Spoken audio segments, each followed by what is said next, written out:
இந்த உலகில் பிறக்கும் ஒவ்வொரு உயிரும் இந்த காலத்துல இந்த நேரத்துல இன்ன பெற்றோருக்கு இன்ன இடத்துல பிறந்து இந்தந்த வினைகளெல்லாம் அனுபவிச்சு கழிக்கணும்னு பிரம்மா எழுதி அனுப்புறார். இதைத்தான் தலையெழுத்துன்னு சொல்றோம். எவ்வளவு பெரிய பதவி!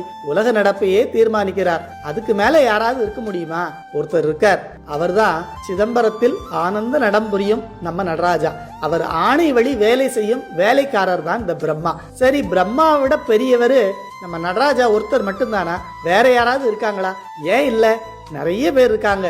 அட என்னங்க இப்படி சொல்றீங்க? நிறைய பேர் இருக்காங்களா? அது யாரெல்லாம் கேக்குறீங்களா? யாரெல்லாம் சிதம்பரம் போய் சும்மா வேடிக்கை மட்டும் பார்க்காம நடராஜாவை கண்குளிர தரிசனம் பண்ணி அவரை மட்டுமே மனதில் நன்க பதிய வைத்து மனமுருகி நடராஜா நடராஜான்னு சொல்றாங்களோ அவங்களையெல்லாம் சாதாரணமா நினைச்சிடாதீங்க. அவங்க எல்லாம் பல பிறவிகளில் பெரிய தவத்தை செய்தவங்க. அவங்க தவத்தின் பலன் என்ன தெரியுமா? நான் முதல்ல சொன்னனே பிரம்மா, அவருக்கும் மேலான பதவியில் இருக்கும் பலனை பெற்றவங்க.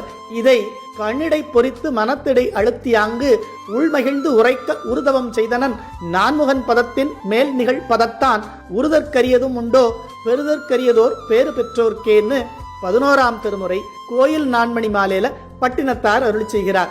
நடராஜாவின் அருளால இந்த உலகத்தையே தீர்மானிக்கும் பிரம்மாவுக்கும் மேலான பதவி கிடைச்ச பிறகு அவங்களுக்கு இந்த உலகத்துல நடக்கிற காரியம்லாம் ஒரு பொருட்டா?